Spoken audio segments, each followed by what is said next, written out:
Hi guys, and happy Sunday. Today is Sunday, April 10th, and I'm going to finish up my retired sets for this week. Only because next weekend I'm going to Iowa to celebrate Easter with my family. So I'm not really sure if I will pre-record something or even be able to record anything for next weekend. So I thought, let's get these last two out of the way. That way we've gone through all of my retired sets that have not yet been featured on a YouTube film. I'm acting like I'm a director or something. Whatever. Okay, so we're going to do Queens and Lace and Celebrate with Flowers. Now, I think I have shown this on a previous video, but we're going to use this as an accent for this. So we're mostly going to be using this Queens and Lace.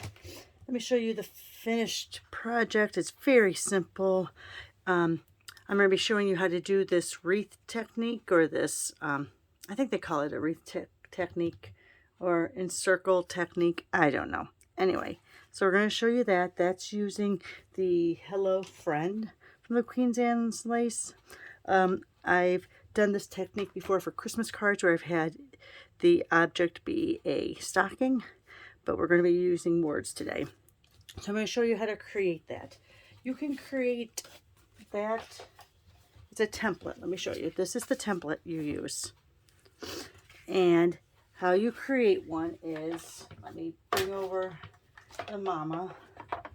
You want a piece of card, and it usually has to be bigger than your standard card. So if you have like a half card stock left for a card, it's probably not going to be big enough because that doesn't leave a lot of room on the edges to have that template.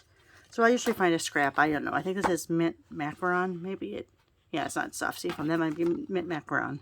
And what you're going to do is you're going to take any square die, and depending on what size of the hole you want, you're going to make it, as big as you want to be. But remember, again, when you go to make it, make sure that the square, you can make your template, it can be any size, but depending on which size of square you want here, if you have a square that's larger than this, the piece of paper, because you're also going to cut a piece out for your layer, is going to be bigger than your cardstock. So just keep that in mind too. So the first thing we're going to do is, I'm always better on the right side, the left side of things because of my monovision. My far away vision is my right eye, my near vision is my left eye. So what we're going to do is we're going to just run this through. We have that parallel to the card base. Not the card base, I'm sorry, your template piece. So you're going to go ahead and run it through like that. So then, and you can use this for another card somewhere down the line. And then what you're going to do is you're going to go here and you're going to go opposite. Am I still on camera? Can you see that? Yes, I'm okay. Just making sure. So see how it looks like those triangles are even, maybe a little bit over. It looks like those triangles are even. And you're going to put down your plate and you're going to run that through.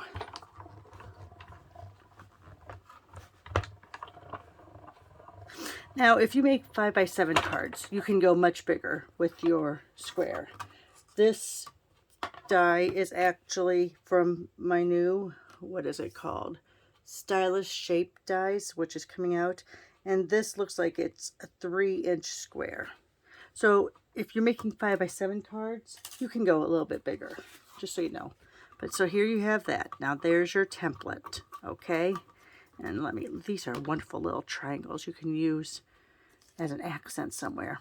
All right, let me put that over here for now. Let me put this on my magnetic tray above here so I don't lose that, because you know how I am about dies. So now here's your template. Oh, I took this away and I shouldn't have. All right, so one more thing. Take a scrap piece of either basic white, very vanilla, whatever. You're just going to cut out a square to go inside that template. So if you want to use the remainder like this for a frame layer, go ahead and center it. Otherwise, you're just using any scrap of paper. Just go through that really quick. Now I'll put the Stampin' Cut and Emboss machine off to the side.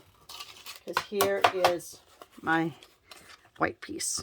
All right, now I'll put this over here on my, all right. So what you're going to do here is, and this is how I like doing it, because that's going to fit right in there, right? If you want to put it on your stamp brass, you can. If you want to put some removable adhesive on the back, you can. I just lay it down. So I like going on the straight parts first. So as long as that is inside your template, you're going to be straight. And then I'm going to look at this, and I'm going to decide that I'm going to go just a little bit below the stitched on that side. And then I'm going to flip it, go to the next, where it's not the diagonal one, but it's the straight across. I'm going to go there. I'm going to flip it here. And somehow I always get something on there. I don't know what it is. I'm going to go here. And I'm kind of also making that hello friend kind of go in between that triangle there. That way it's kind of in the same area on both. All right. So there's the beginning of that. Now on this one you can see that I went kind of higher up. I think I'm going to go down a little bit more so these meet more towards the middle. So now we're going to go on what I call the diagonal portion. So I'm going to put that inside the template, stamp this up. I think I'm going to do it, and this is, if you want symmetry, this is where you kind of have to remember how you're lining it up. So this is inside the template here. See that inside the template? All right, so I have this inked up. It keeps falling out. I must be on that bend. Here we go. All right, so now it's laying inside there. I'm going to hang on to it just so I don't move it again. So I'm going to look here, and where that end is, I'm going to have that be right at the E of friend.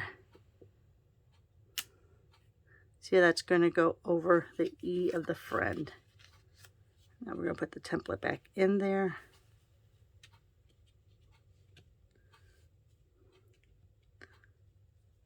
I didn't have this much trouble on my sample one. So I'm going to have that E of my friend hit right there at the end of that.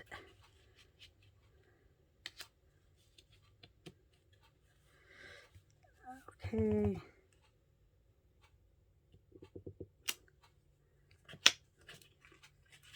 And the last one.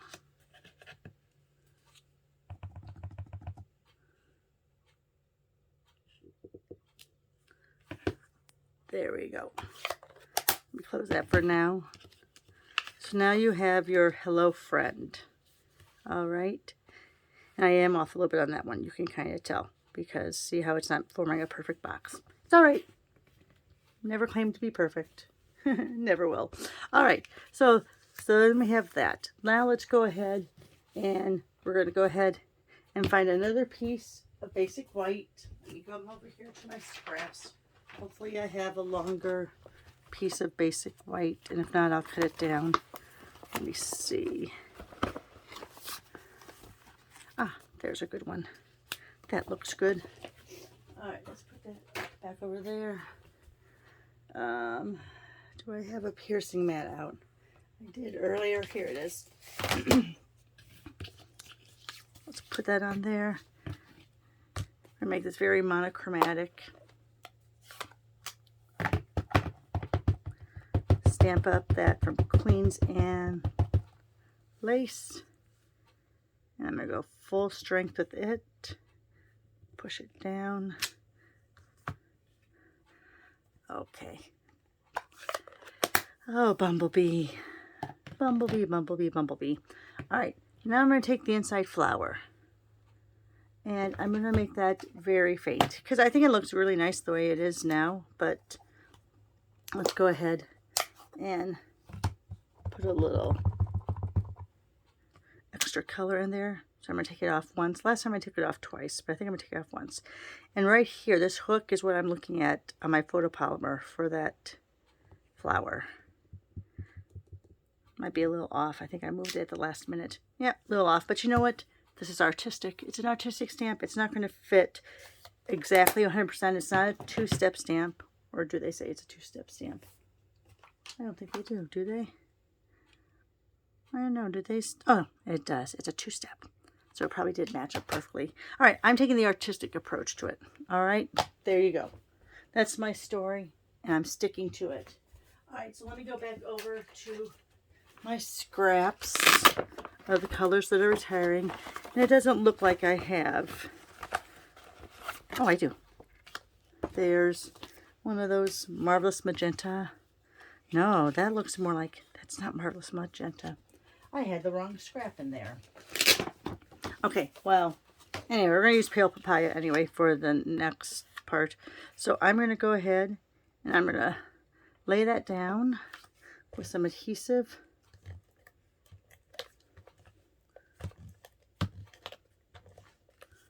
It's getting near the end of my tape, so it's not. And I'm going to have just a thin edge around there. All right, and here you go. You know me, I don't measure. I don't like to measure. I like using little visual clues.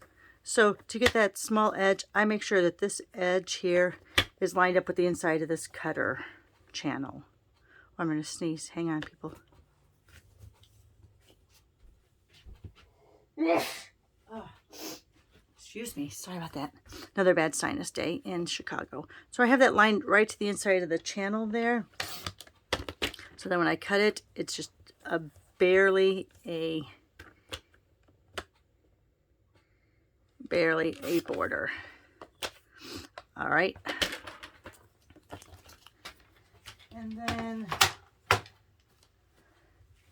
let's see, did I have, I don't think this is the right size. That's not a cardstock layer. It's not cardstock layer. So you know what? Over here with my continuing in colors, I have some fresh freesia. So you know what? It's all kind of in the same color scheme. And I'm not pre-scoring it, so the paper may crack, but I'm not bringing my cutter over again, my trimmer. All right, so now I'm bringing, oh, I'm sorry, and I'm sniffing a lot. It's been rainy all week here.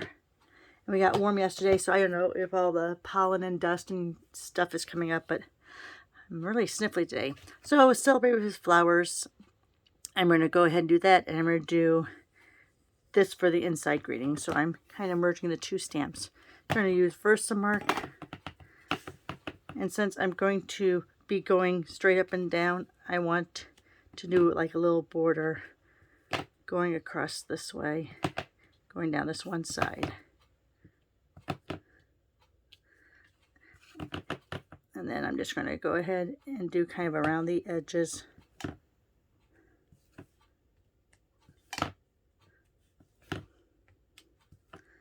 Yes, I know, I keep turning it the same way, but it is just going to be for a light background. All right, your hello friend. We're going to go ahead and put that down here. And then I'm going to pop this up. So see, I need stuff there. So I don't know. Oh, and that's kind of crooked. Did you see that?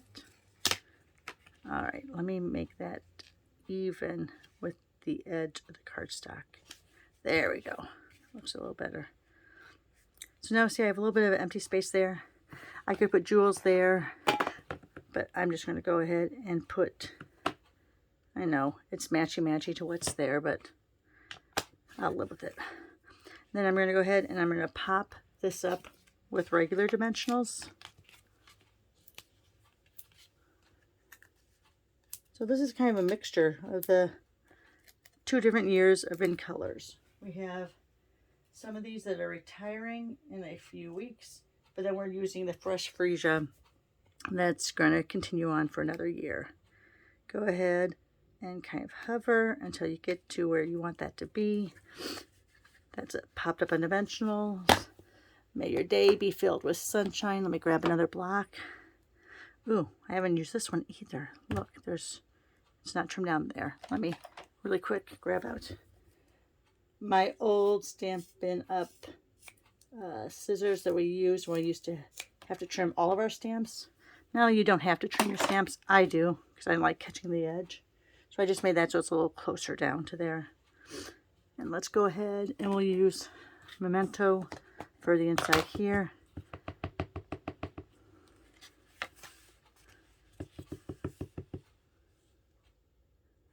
I didn't double check to make sure that it's straight. And there you are.